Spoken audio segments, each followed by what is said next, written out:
ಹಾಲು ಶೇಖರಣೆಯನ್ನು ಪ್ರಾರಂಭಿಸಿದ ಸಂಘವು ವೇದಿಕೆಯಲ್ಲಿ ಆಸೀನರಾಗಿರ್ತಕ್ಕಂಥ ನಗರ ನಾನಾದರೂ ಹಿರೇಕಟ್ಟೆ ಗ್ರಾಮದಲ್ಲಿ ಈ ಒಂದು ಕನ್ನಡವನ್ನು ಉದ್ಘಾಟನೆ ಮಾಡುವುದರಲ್ಲಿ ಸಂತೋಷವಾಗಿ ಭಾಗವಹಿಸಿದ್ದೇನೆ. ಯಾಕಪ್ಪ ಅಂದರೆ ಈ ನಮ್ಮ ಈ ವೇದಿಕೆಯಲ್ಲಿ ಕ್ಷೀರಕ್ರಾಂತಿಯ ಹರಿಕಾರರಾಗಿರ್ತಕ್ಕಂಥ ಎಂ.ಇ. ಕೃಷ್ಣಪ್ಪನವರನ್ನ ಸ್ಮರಣೆ ಮಾಡ್ತಾ, ಅದೇ ರೀತಿ ಕುರಿಯಂದವರನ್ನು ಕೂಡ ನೆನಪು ಮಾಡಿಕೊಳ್ತಾ, ಇವತ್ತು ಹಾಲು ಉತ್ಪಾದಕರು ಇಡೀ ರಾಜ್ಯಾದ್ಯಂತ ಕೂಡ ನಂದಿನಿ ಸಂಸ್ಥೆ ಮುಖಾಂತರ ಹೆಚ್ಚುವಾಗಿ ಹಾಲು ಉತ್ಪಾದನೆ ಮಾಡಲು ಸಹಕಾರ ಕೊಟ್ಟರು ಯಾರಾದರೂ ಇದ್ರೆ ಅದು ಈ ರಾಜ್ಯದಲ್ಲಿ ಎಂ.ಇ. ಕೃಷ್ಣಪ್ಪನವರು.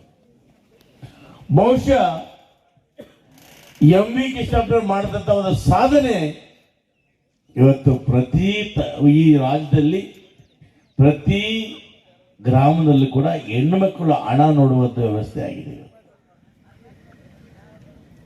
ಇವತ್ತು ನಮಗೆ ಕಳೆದ ಬಾರಿ 8 ವರ್ಷದ ಕಾಲ ಬರಗಾಲ ಇತ್ತು, ಬೋರ್ವೆಲ್ ನೀರಿರಲಿಲ್ಲ, ರೈತರು ಬೆಳೆ ಬೆಳೆಯಲಿಕ್ಕೆ ಅವಕಾಶ ಇರಲಿಲ್ಲ. ಅನೇಕ ರೈತರು ಕೂಡ ಕೂಲಿ ಕೆಲಸಕ್ಕೆ ಬೆಂಗಳೂರು ಹೋಗುವಂಥ ಪರಿಸ್ಥಿತಿ ನಿರ್ಮಾಣ ಆಗಿತ್ತು. ಅಂತ ಸಂದರ್ಭದಲ್ಲಿ ನಮ್ಮನ್ನು ಕೈ ಹಿಡಿದಿದ್ದು ಈ ಹೈನುಗಾರಿಕೆ. ಇವತ್ತು ನಾವು ಸೀಮೆ ಹಸುವನ್ನ ಒಂದು ಕುಟುಂಬ ಪೋಷಣೆ ಮಾಡ್ತಕ್ಕಂಥ ತಾಯಿ ಅಂತ ಕರೀಬಹುದು.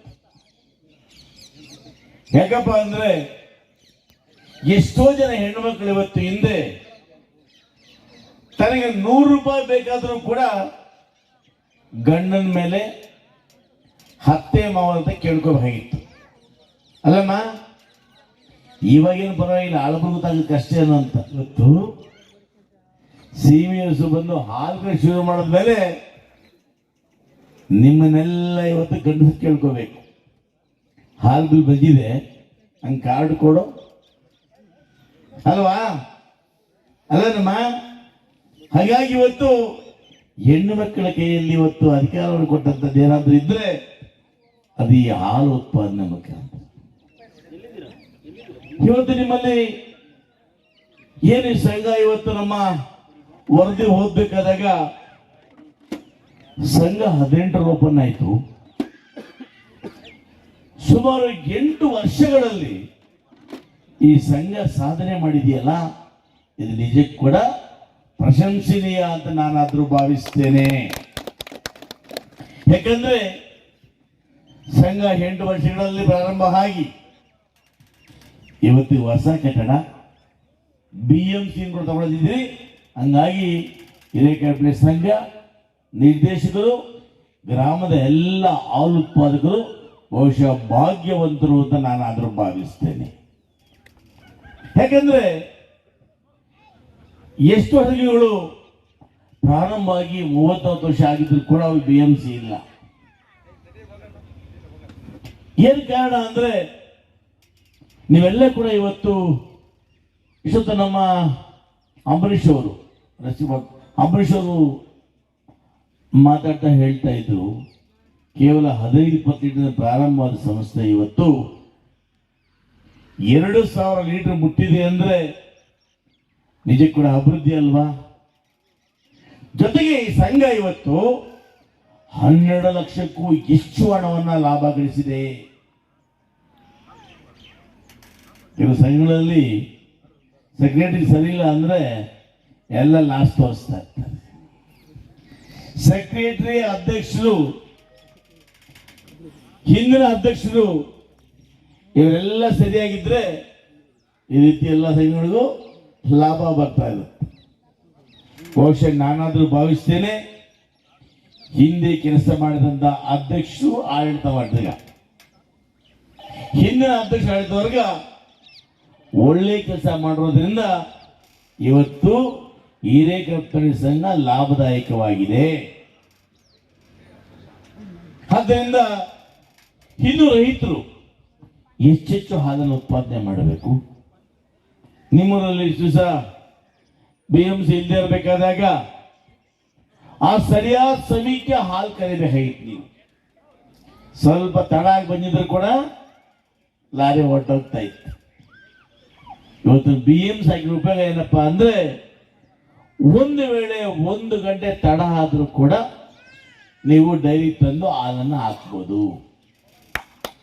ನೀವು ಹಾಕ್ತಕ್ಕಂಥ ಹಾಲು ಯಾವುದೇ ಕಾರಣ ಕೂಡ ಕೆಡದೆ, ಲಾಸ್ ಆಗದೆ, ಮಧ್ಯದಲ್ಲಿ ಹೊಡೆದೋಗದೆ ನೇರವಾಗಿ ತಾಯಿ ಹೊಟ್ಟೆಯಿಂದ ಹೇಗಿರುತ್ತೋ ಅದೇ ರೀತಿಯಾಗಿ ಈ BMC ಮುಖಾಂತರ ಹಾಲು ಡೈರಿ ಸೇರ್ತದೆ. ಹೀಗೆ ಸೇರೋದ್ರಿಂದ ಒಂದು ಕಡೆ ರೈತರಿಗೆ ಲಾಭ, ಎರಡನೇದಾಗಿ ಸಂಸ್ಥೆಗೂ ಸಂಘಕ್ಕೂ ಕೂಡ ಲಾಭ ಆಗ್ತದೆ. ಅದಕ್ಕೋಸ್ಕರ ಇವತ್ತು ನಾವು ಈ ಒಂದು BMC ನಿಮ್ಮೂರು ಕೊಟ್ಟಿದ್ದೇವೆ. ಈ ಸಂಘವನ್ನು ಕೂಡ ಕಟ್ಟಲಿಕ್ಕೆ ಸಹಾಯವನ್ನು ಕೂಡ ಒಕ್ಕೂಟದಿಂದ ಮಾಡಿದ್ದೇವೆ.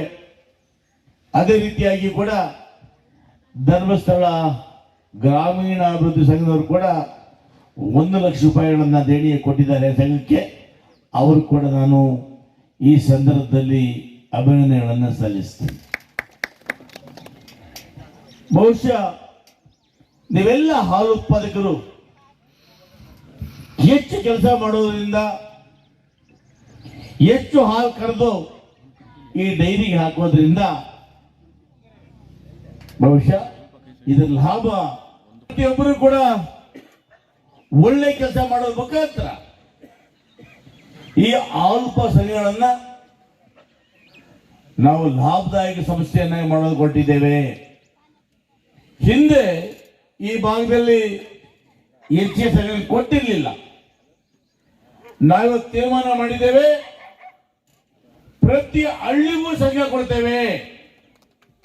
ನೀವು ಯಾರೆಲ್ಲ ಸಂಘ ಕೇಳ್ತೀರಿ, ಸಂಘ ಮಾಡಿ ನಾವು ಹಾಲು ಹಾಕ್ತೀವಿ ಅಂತ ಯಾರು ಮುಂದೆ ಬರ್ತೀವಿ, ನಿಮಗೆಲ್ಲರೂ ಕೂಡ ನಾವು ಡೈರಿ ಮಾಡ್ಲಿಕ್ಕೆ ಅವಕಾಶ ಮಾಡಿಕೊಡ್ತೇವೆ. ಮಹಿಳಾ ಸಂಘ ಆದ್ರೂ ಮಾಡ್ರಿ, ಜೆಂಟ್ಸ್ ಸಂಘ ಆದ್ರೂ ಮಾಡ್ರಿ. ಮಹಿಳಾ ಸಂಘ ಮಾಡಿದ್ರೆ ಸಬ್ಸಿಡಿ ಸಿಗ್ತದೆ, ಜೆಂಟ್ಸ್ ಸಂಘ ಮಾಡಿದ್ರೆ ಕಾಳಜಿ ಸಿಗ್ತದೆ. ಒಟ್ಟಾರೆಯಾಗಿ ನಮ್ಮ ಗುರಿ ರೈತರ ಸಹಾಯ ಮಾಡಬೇಕು, ಹೆಚ್ಚೆಚ್ಚು ಹಾಲು ಉತ್ಪಾದನೆ ಮಾಡಬೇಕು.